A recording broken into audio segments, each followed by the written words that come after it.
Vamos então continuar o nosso estudo. Nós estamos no item 3.4, Espiritismo.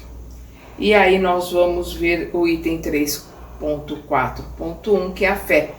Nós estamos na questão 352. Então nós precisamos entender a questão da doutrina. Vamos lembrar que de Moisés a Jesus nós temos aí mais ou menos 1400 anos.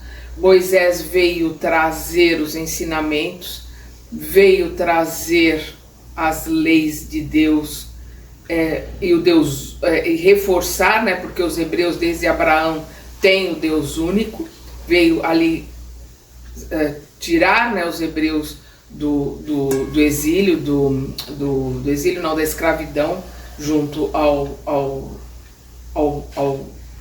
território egípcio, aos egípcios.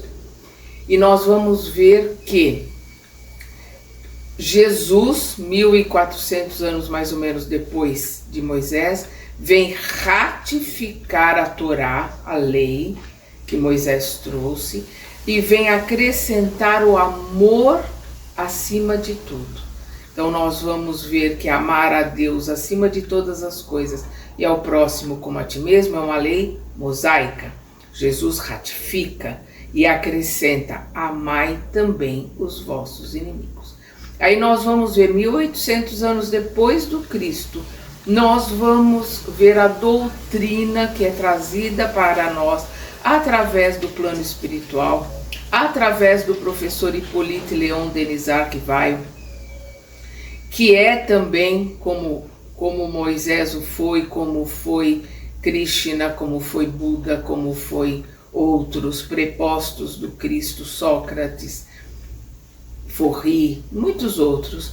Nós vamos ver que também como um missionário vem o professor Hippolyte, falando vários idiomas, extremamente culto, pedagogo, químico, astrônomo, lecionando, ensinando. Então nós vamos ver alguém com uma pedagogia muito além do seu tempo. Os livros dele foram premiados na França e alguns livros, estudos sobre pedagogia dele são estudados, são colocados até hoje. Vamos lembrar que ele estudou com Pestalozzi.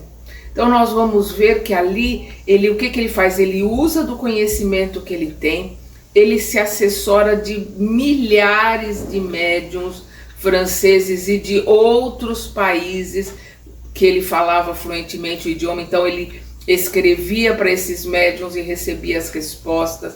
Então quando ele via todas as respostas iguais, então isto aqui é verdade, isto aqui fica. E ele monta a doutrina que foi trazida dos Espíritos para nós, que é o que o Cristo prometeu quando ele voltou, né? Ele desencarna no terceiro dia, ele volta. E aí ele conversa com seus discípulos, e nós vamos ver que alguns discípulos viram apóstolos, porque Jesus, nós falamos dos 12 discípulos, mas Jesus tinha muito mais do que isso.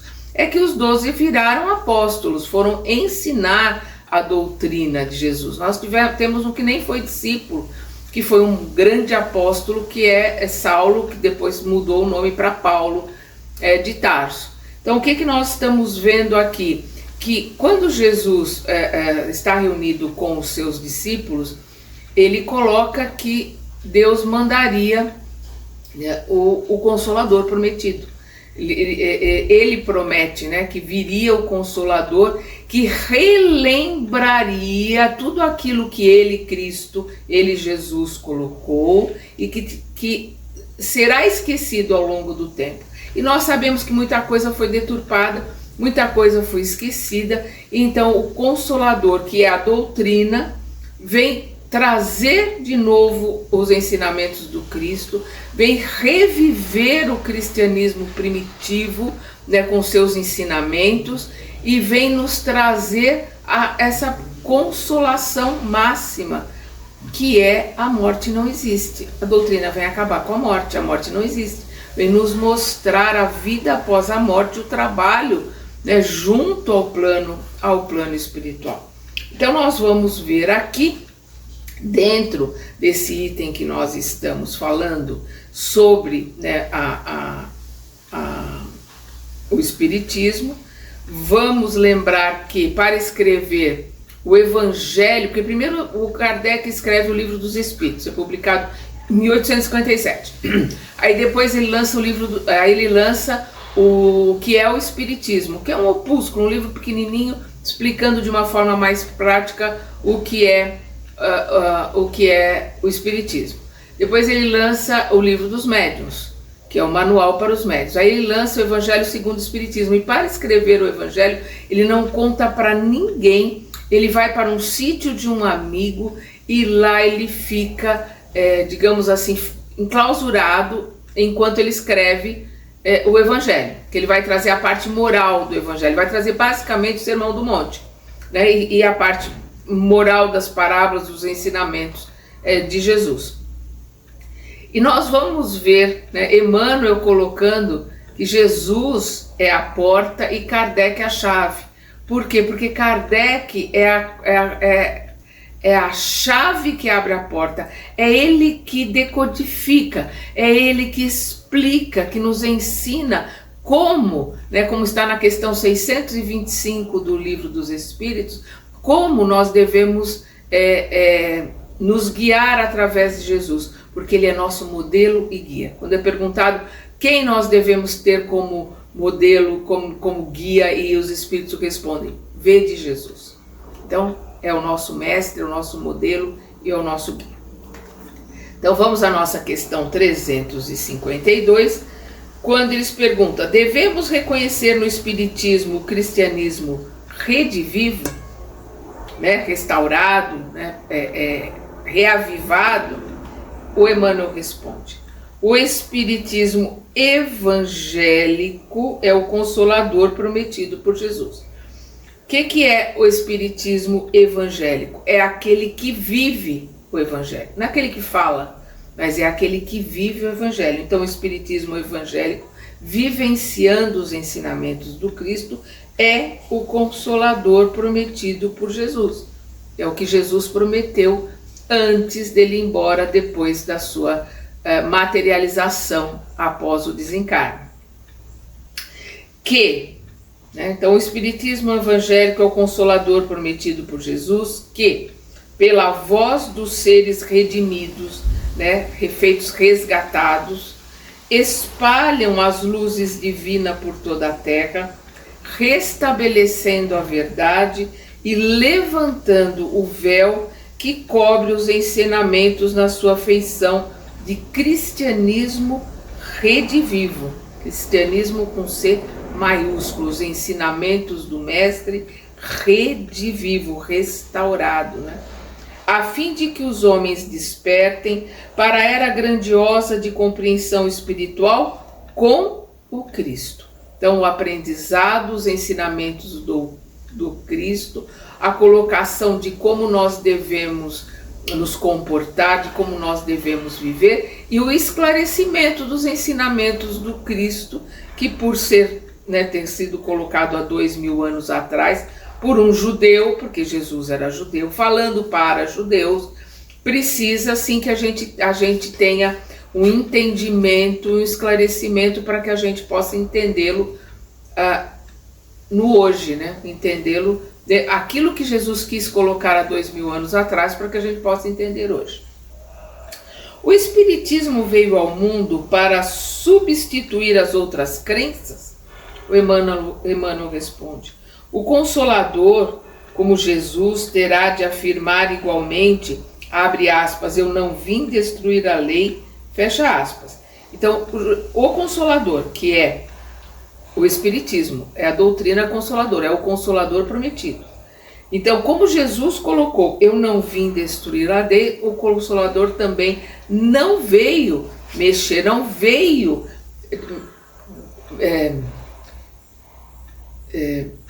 modificar, nem trazer para si os que são de outras religiões, de jeito nenhum. O Espiritismo não faz proselitismo, não quer adeptos.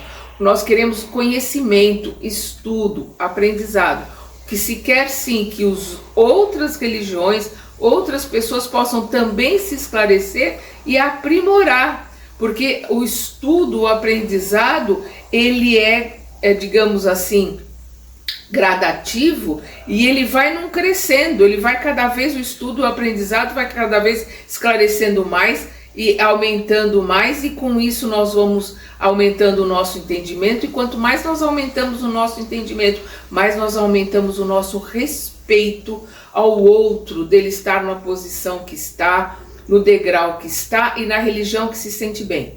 Porque religião boa é aquela religião que transforma as pessoas que estão nela para melhor. Então, se a pessoa está, seja a religião que for, e ela está se modificando para melhor, ela está na religião certa. Nós temos que respeitar todas as religiões. Então, o Emmanuel coloca aqui: o Consolador, como Jesus terá de afirmar igualmente, abre aspas, eu não vim destruir a lei, fecha aspas. O Espiritismo não pode guardar a pretensão de exterminar as outras crenças, parcelas da verdade que a sua doutrina representa, mas sim trabalhar por transformá-las, elevando-lhes as concepções antigas para o clarão da verdade mortalista. Então, o que o Emmanuel está colocando aqui, não tem o Espiritismo de jeito nenhum a pretensão de exterminar nenhuma religião, muito pelo contrário. Porque todas as religiões são parcelas da verdade que a própria doutrina espírita representa. Mas sim, a função do Espiritismo é trabalhar por transformá-las, trabalhar para transformar as religiões, atualizá-las, para que elas possam caminhar progressivamente, possam também caminhar e se atualizar, se aprimorar dentro dos ensinamentos do Mestre. Nós estamos falando das religiões, basicamente, principalmente das religiões cristãs, né? Então, elevando-lhes, né, fazendo com que elas façam um upgrade, elevando-lhes as concepções antigas para o clarão da verdade imortalista. É interessante essa questão das parcelas da verdade, porque aí nós vamos lembrar, tem uma lenda, né, uma historinha que se conta, de que a verdade é um espelho imenso que cai na terra e se parte em milhares de pedacinhos. Cada um pega um pedacinho, olha e fala, eu tenho a verdade. E não consegue entender que para se ter a verdade, nós precisamos juntar os milhões de pedacinhos para formar de novo aquele imenso espelho. Ele acha que aquele pedacinho é o todo. Não, é uma parcela do todo.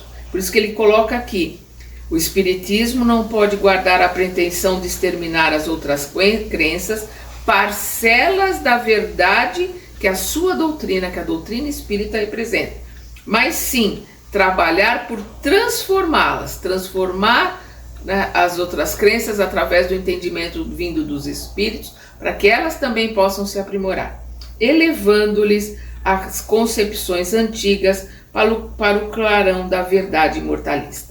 A missão do Consolador, que é a doutrina, tem que se verificar junto das almas, né? O que é a alma? O espírito encarnado. Então a missão da doutrina é junto dos espíritos encarnados e não ao lado das gloríolas, gloríola é falsa glória, e não ao lado das falsas glórias efêmeras dos triunfos materiais. Esclarecendo o erro religioso onde quer que se encontre. Então vamos lembrar que muitas interpretações foram dadas erradas. Nós temos que entender que principalmente na época de Jesus, e mesmo alguns séculos depois da sua ida, o papel, né, não existia papel, papiro. O papiro era muito caro. A tinta era muito cara. Então escrever no papiro era algo que tinha que ser muito conciso, tinha que sintetizar ao máximo. E a escrita era feita sequencial sem nenhuma separação. Não se colocava ponto, não se colocava vírgula, não se fazia separação nenhuma. Por quê? Porque precisava aproveitar o espaço. Todo o espaço, porque o papiro era muito caro. Então nós precisamos entender que as vírgulas foram colocadas depois, aí elas foram colocadas conforme a interpretação. Então aquela colocação que se faz na cruz, né, do ladrão que pede a Jesus que o ampare, que o ajude, nós vamos ver que ali é uma questão de vírgula. Se você colocar que é a frase que Jesus coloca, eu te digo hoje. Coloca uma vírgula aí, eu te digo hoje, ali Jesus falando, estarás comigo no paraíso? Hoje, Jesus ali junto com ele está dizendo para ele que estarás comigo no paraíso. Um dia ele vai passar pelo processo evolutivo que está começando ali, um dia estará com ele no paraíso.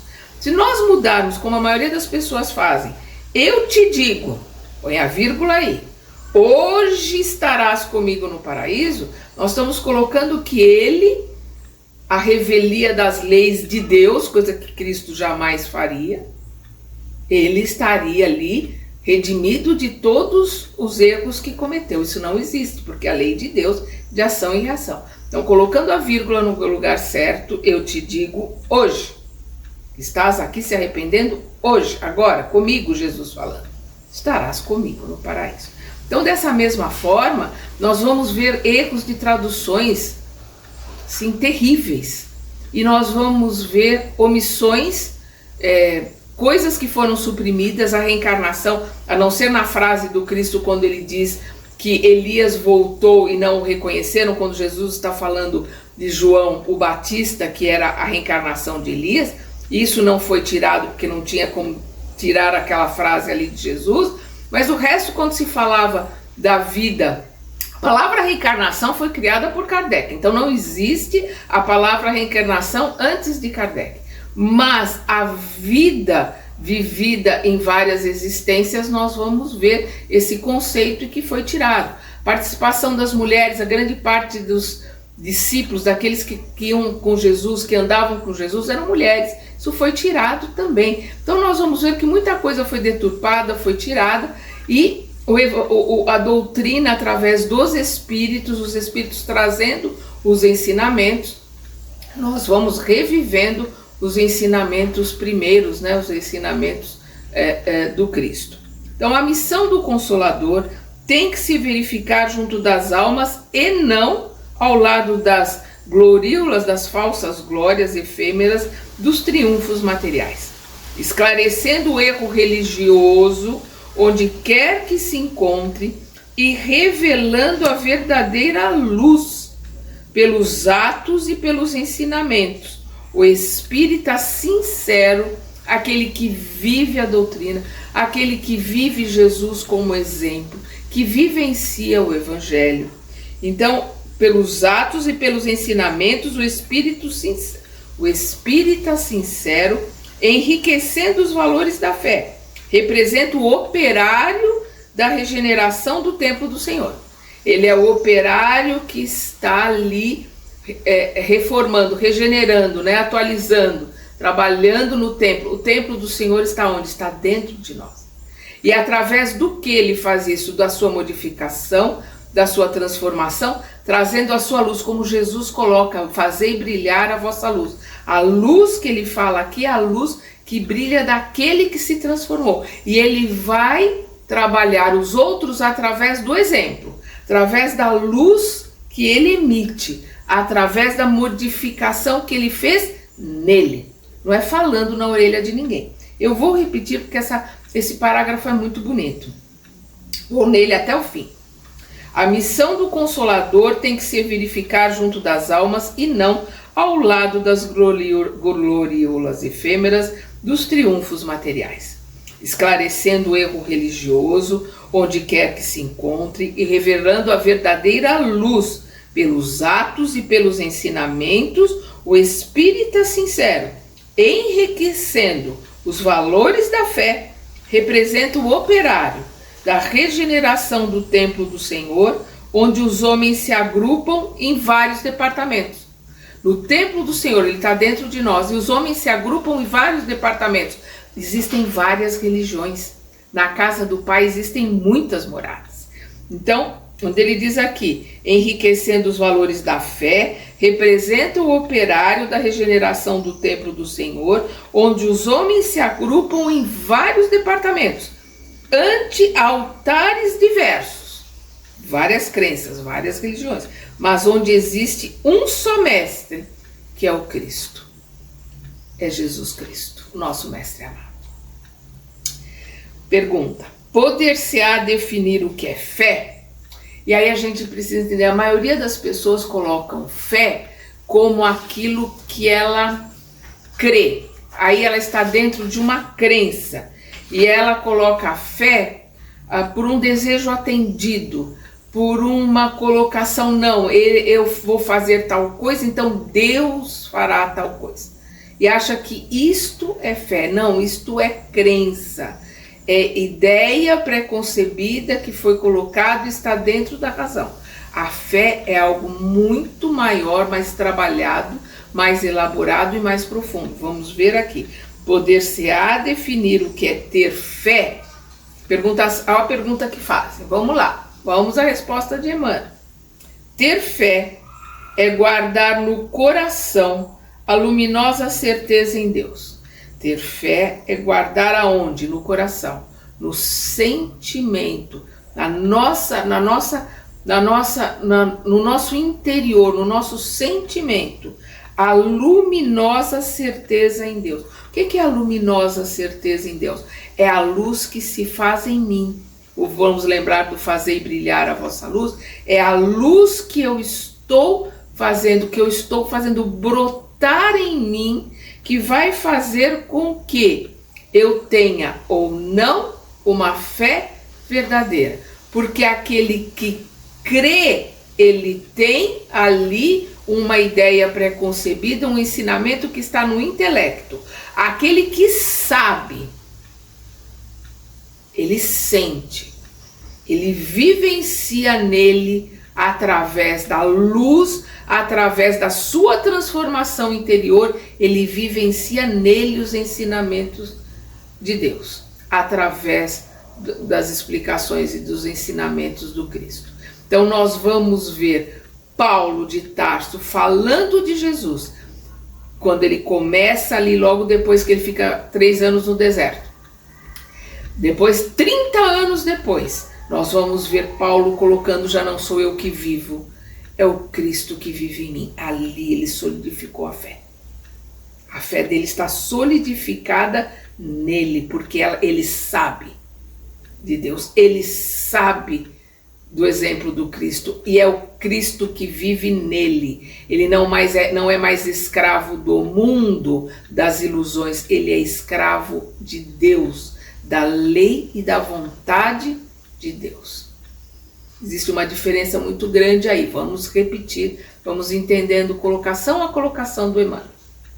Ter fé é guardar no coração a luminosa certeza em Deus, certeza que ultrapassou o âmbito da crença religiosa, fazendo o coração repousar numa energia constante de realização divina da personalidade. Coração repousar, a paz, a tranquilidade daquele que sabe que Deus está no comando, que o Mestre Jesus está conosco, que não, isso está no Alcorão, né, que não cai uma folha da árvore sem que Deus o permita. Jesus está no leme comandando as coisas, então esse coração está tranquilo, ele repousa numa energia constante, numa ação constante de realização divina, realização do desejo e das determinações das leis de Deus, da personalidade. Então é aquele que consegue repousar pela dor no escuro, ele consegue não se entregar na dor. Na dor, ele consegue, no escuro da dor, no escuro do sofrimento, ele consegue encontrar a luz nele, a paz nele, o repouso no templo interior dele, porque sabe que tudo está certo, tudo está no lugar, tudo segue uma ordem de Deus, que tudo está dentro da justiça e da misericórdia de Deus. Nada está fora do lugar e nada está errado. E isso faz com que o coração repouse numa ação, numa energia. O que é energia? É a ação constante de realização divina da personalidade, da transformação interior. Conseguir a fé é alcançar a possibilidade de não mais dizer, abre aspas, eu creio, fecha aspas, em nenhuma mas afirmar, abre aspas, eu sei, fecha aspas, com todos os valores da razão tocados pela luz do sentimento. Porque Deus é amor, então eu sei, eu sinto a presença de Deus em mim, a presença do Mestre ao meu lado, meu irmão mais velho, a presença da família espiritual, dos mentores, daqueles que nos amam, que estão trabalhando conosco, nos auxiliando para que possamos nos modificar, para que possamos realizar o que aqui viemos fazer. Eu sei dessa presença. Aí é o desenvolvimento, é o trabalho da fé, como coloca o Kardec, a fé raciocinada, entendida, analisada e vivenciada através dos atos, das palavras, do sentimento. Então, conseguir a fé é alcançar a possibilidade de não mais dizer eu creio, que está no intelecto, né, está na razão, mas afirmar eu sei, que está no sentimento, né, que está aqui no meu interior, com todos os valores da razão tocados pela luz do sentimento, pela luz que está em mim, que é a centelha de Deus e que eu estou fazendo aflorar, fazer brilhar a luz que existe em mim. Essa fé não pode estagnar, essa fé não pode parar, ela está num crescente, num aprimoramento, num trabalho, no entendimento, é a fé raciocinada.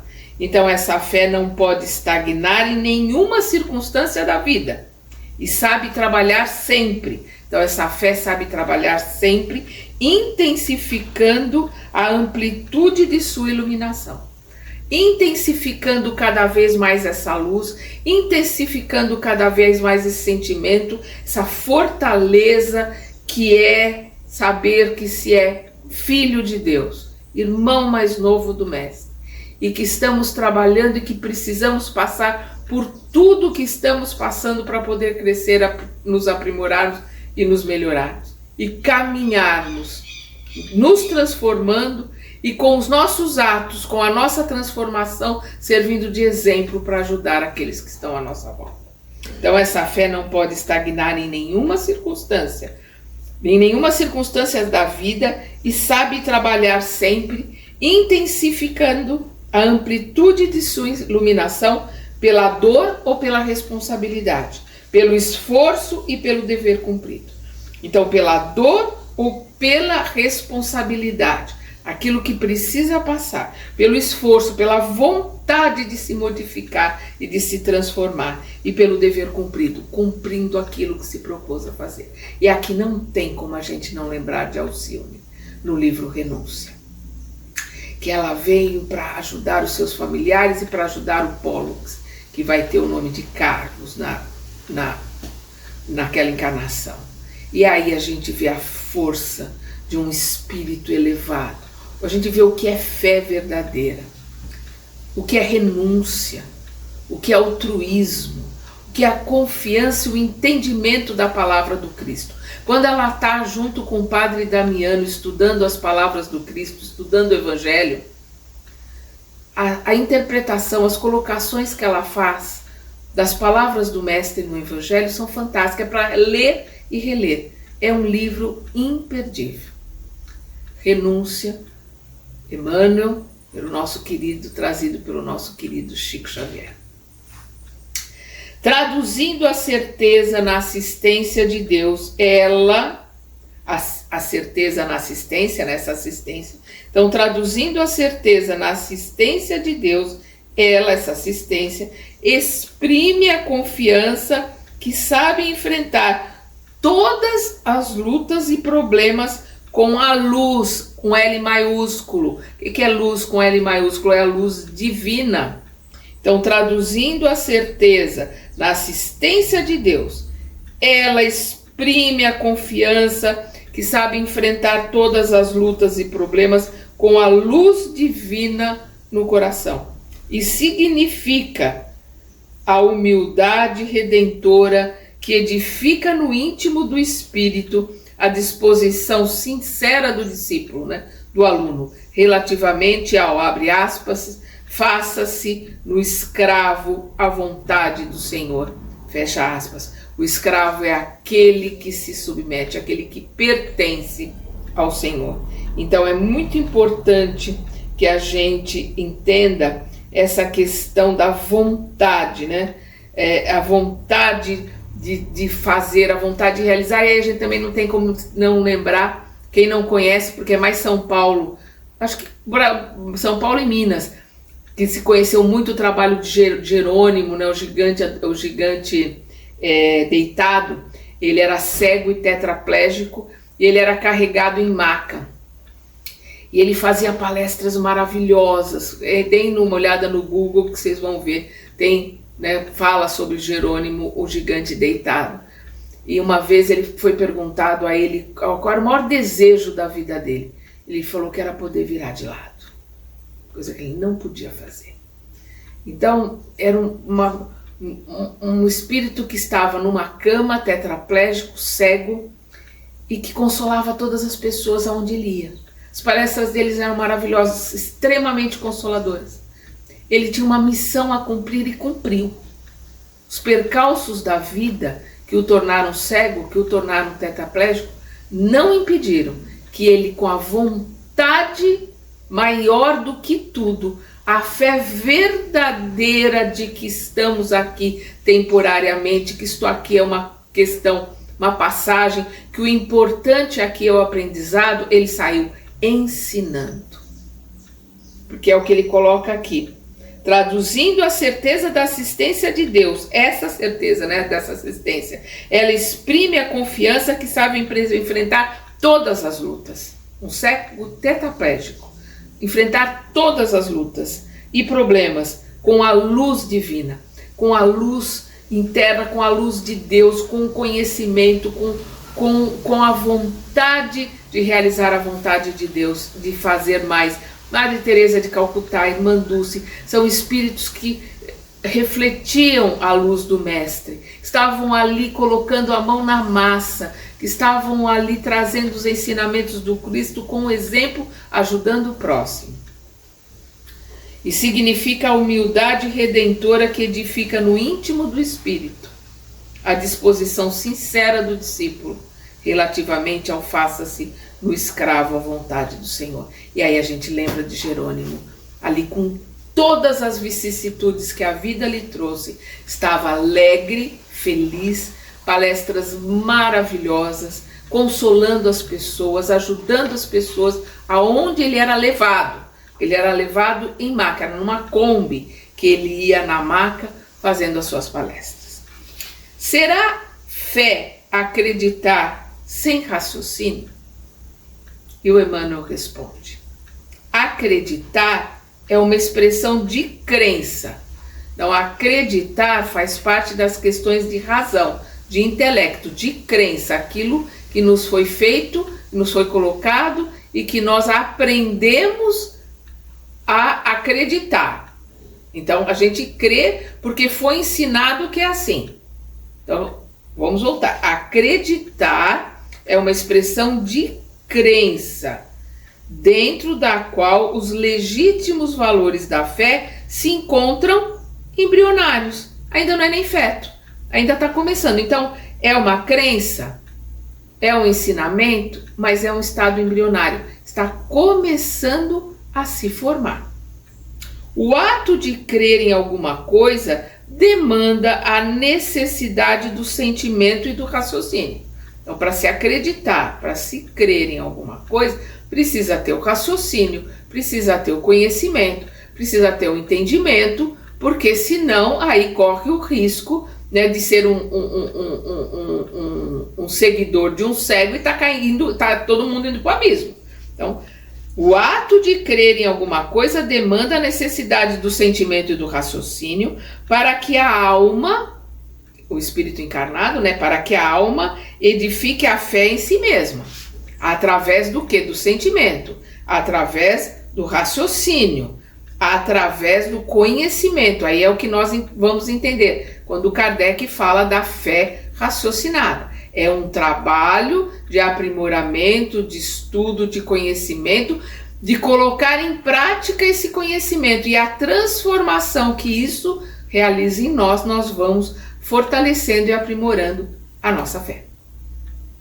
Admitir as afirmativas mais estranhas sem um exame minucioso é caminhar para o desfiladeiro do absurdo, onde os fantasmas dogmáticos conduzem as criaturas a todos os despautérios.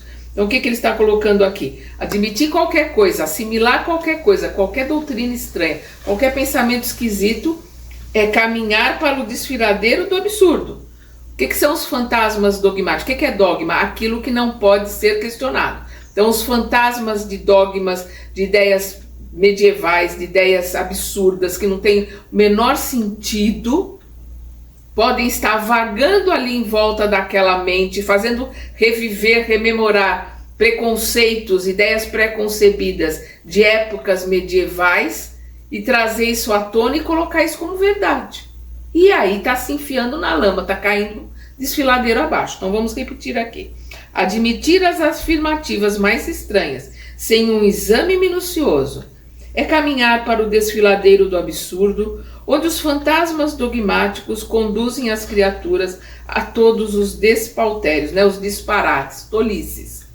Mas também interferir nos problemas essenciais da vida, sem que a razão esteja iluminada. De novo, a luz, a luz que nós estamos brotando, que nós estamos fazendo brotar em nós através da transformação, do conhecimento, através da nossa mudança, do nosso aprimoramento. Mas também interferir nos problemas essenciais da vida, sem que a razão esteja iluminada pelo sentimento, é buscar o mesmo declive onde os fantasmas impiedosos da negação conduzem as almas a muitos crimes. Então, também interferir nas coisas da vida, levar para a vida ideias sem pensar, sem refletir, sem analisar, sem buscar as bases sólidas, verdadeiras, os ensinamentos do Cristo, os ensinamentos que ele nos trouxe para que entendêssemos as leis de Deus. Sem isso, nós também estaremos caminhando com esses fantasmas dogmáticos ladeira abaixo, ou desfiladeiro abaixo, ou para os crimes. Para crimes que cometemos contra nós ou crimes que cometemos contra os outros. Então, o que ele está colocando aqui eles perguntam, será a fé acreditar sem raciocínio? Que o Emmanuel está colocando nunca, jamais, em tempo algum. A fé ela é raciocinada, ela é trabalhada, ela é elaborada e ela vai num crescente. Quanto mais o espírito se ilumina, quanto mais o espírito aprende, quanto mais ele se eleva, maior é a sua fé. Então, quanto maior é o espírito em termos de evolução, maior é a sua fé. Trabalhada, construída, tijolo a tijolo, na presença, na onipotência, na justiça e na misericórdia de Deus. A dúvida raciocinada no coração sincero é uma base para a fé?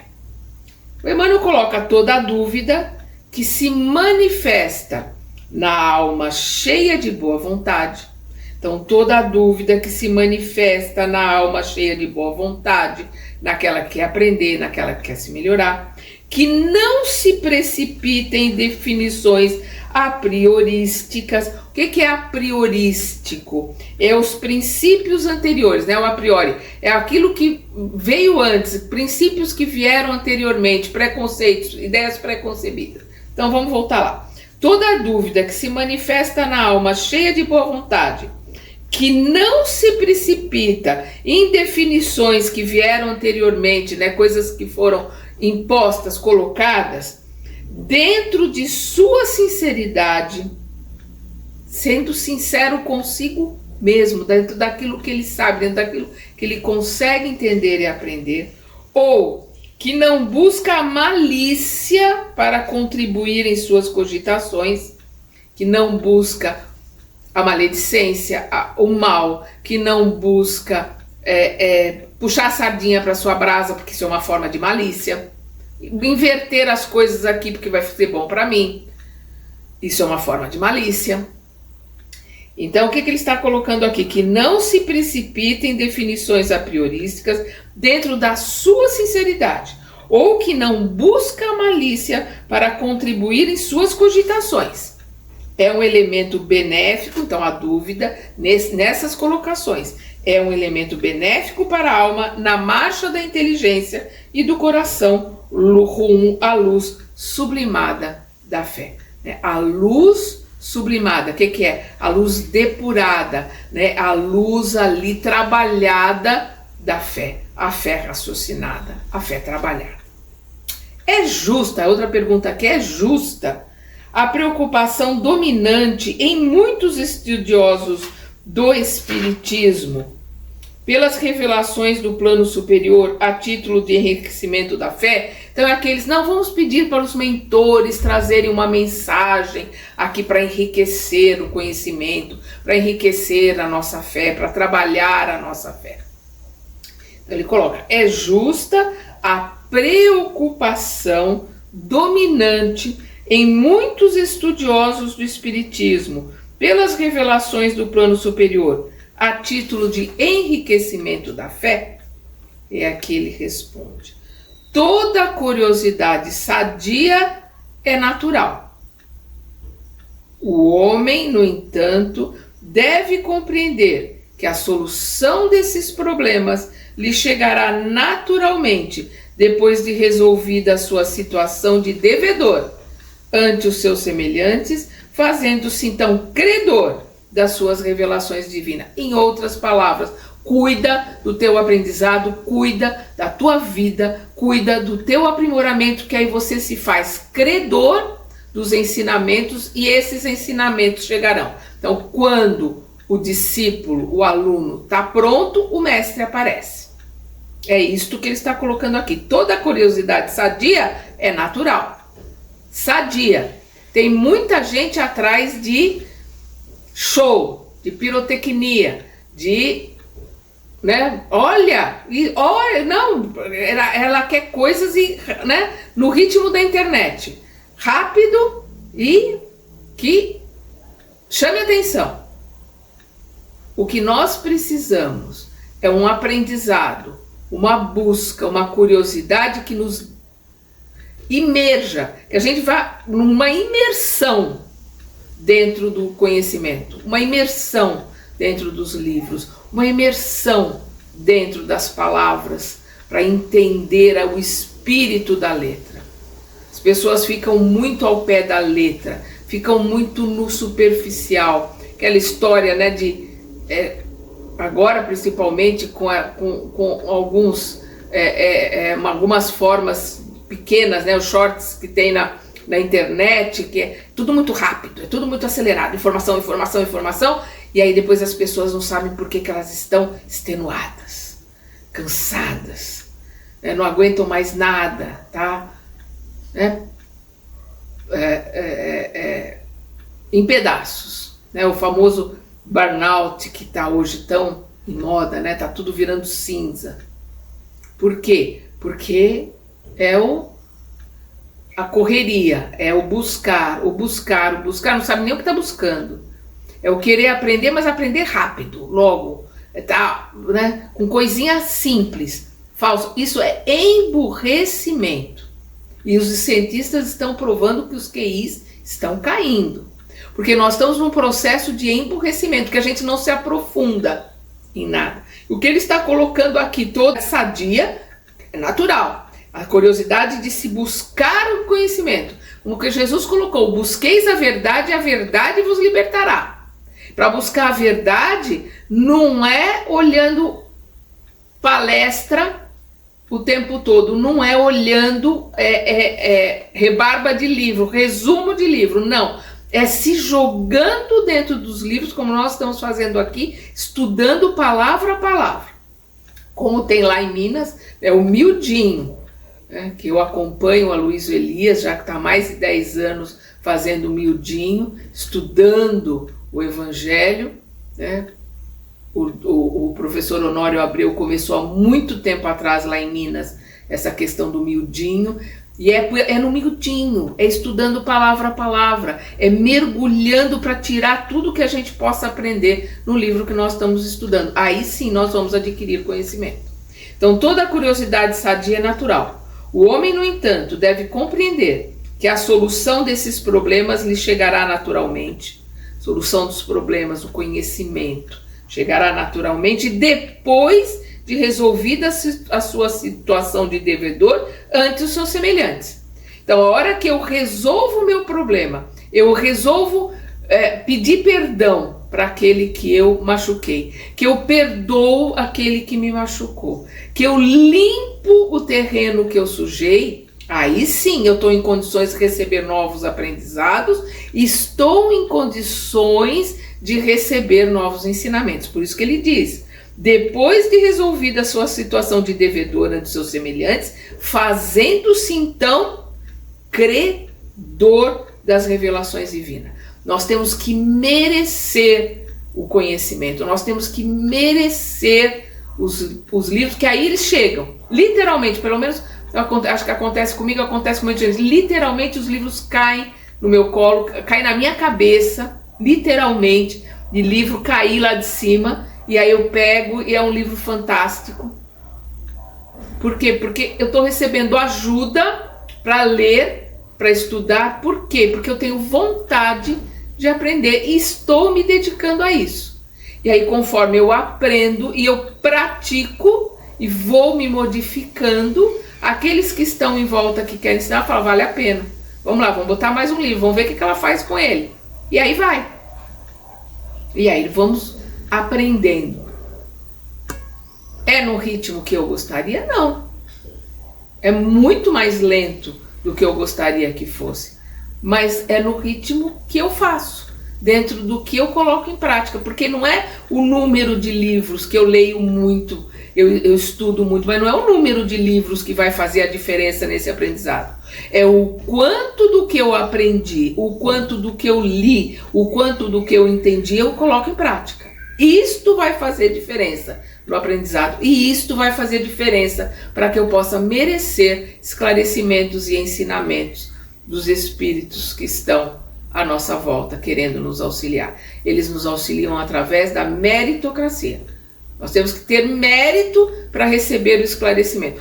Quando eu falo aqui de ajuda, não é ajuda de realizar o trabalho, eu gostaria, quero que aconteça isso, não é isso não.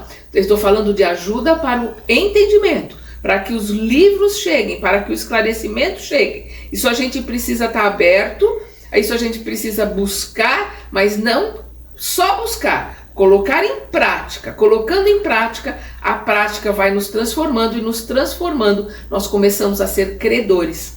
E aí a gente tem direito de receber de um professor, de receber de um livro, de receber de alguma forma um ensinamento, um esclarecimento para uma pergunta que nós fizemos. A gente faz as perguntas e aguarda. No momento certo, a gente recebe as respostas, se nós nos fizermos merecedores para tanto. Então, nós estamos aqui na questão 357, vamos parar por aqui, vamos continuar estudando a fé no nosso próximo estudo. Até lá!